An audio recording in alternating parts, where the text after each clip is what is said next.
Hello again, everyone. I hope you enjoyed the first two videos in our Choosing Joy series about how to find happiness when you've been faced with a diagnosis of having cancer. Today's video is a little bit different. We are talking about finding happiness, but we're talking about how to find that. What are some strategies to use to find some joy when you've lost someone that you love?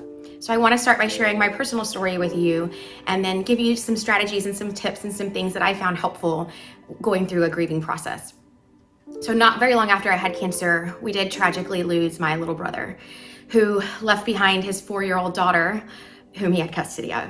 It was a very difficult time for me and my family. It was a shock. I think we always have a hard time when people pass away. Death is hard. But it's hard, I think, especially when you're losing someone that you're not supposed to lose in your lifetime, your sibling or your children. So this case was exceptionally difficult for us because it was unexpected and it was such a shock for us.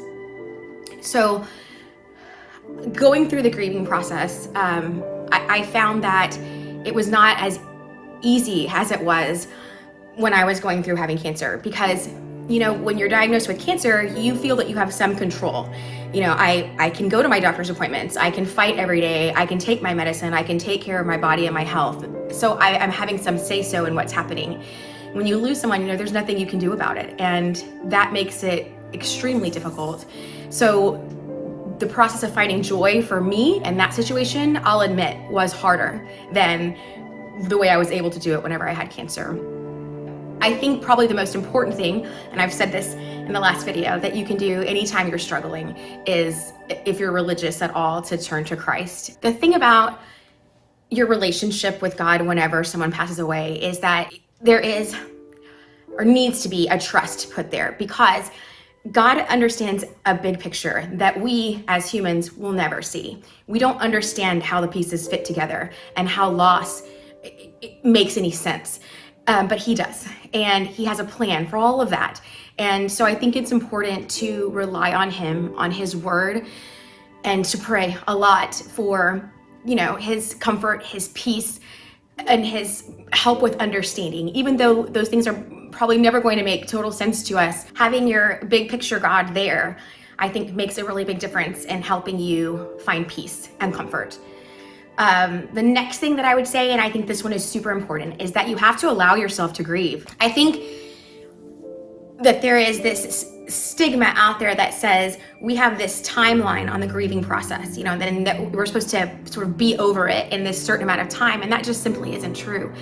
You have to accept that because you're human and have human emotions, that grief is a part of life, and it's okay to go through that part of life. I would also say that it's really important to celebrate the person's life.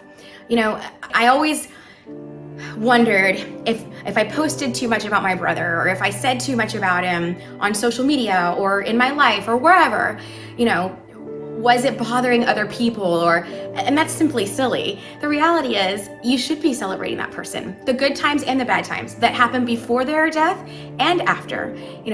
Thinking about those memories are so special, and I think it's okay to be sad on a day that you wish they were there, happy on their birthday if you know that they're celebrating a heavenly birthday that you want to be excited about. I think it's important to continue keeping them in your life and celebrating who they are and who they were.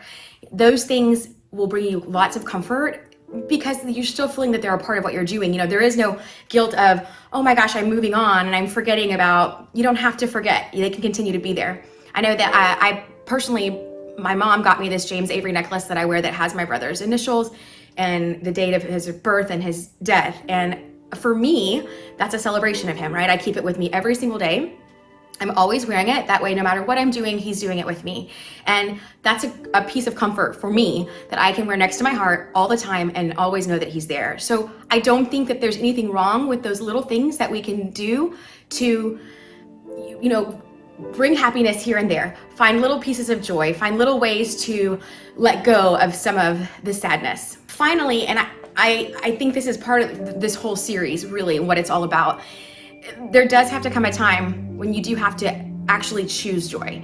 And that's difficult sometimes because it does get easy to get stuck in the being sad, right? And the thing that things are not going the way that you had hoped or planned, and that your dreams are changing in a way that you were not ready for. But I think it's really important that you wake up one day and say like, okay, today's the day, because your loved one would not want that for you. They would not want you to feel sad every day. I know that my brother is watching down on me, enjoying the things that I'm doing in my life. And he wants me to be happy, not only in what I'm doing and pursuing that I have always loved, even when he was alive, but also the time that I'm spending with his daughter and the memories that we're making. These are things that I know that he would want for my life and for her life. And so I think it's healthy to say, all right, today I'm gonna intentionally choose joy. It is what my loved one would want for me, but it's also for my own health. I think there has to come a time in being a healthy person, that we embrace that this idea that, pain is inevitable, but misery is optional. And I'm going to hurt in my lifetime. That's going to happen, but it is my choice if I choose to allow that to completely take me out. And I think that's really the key to any negative situation that happens, but particularly in death, that I think, remembering who you are and what your loved one would want for you is ideal. So continue doing the things that you love, continue being the person that they loved, continue finding happiness in all the things and the memories that you have of them. If you found this video to be helpful, like, love, share, subscribe to my channel. There are more videos to come on loss, and more strategies coming your way about how to find happiness in some of life's darker moments.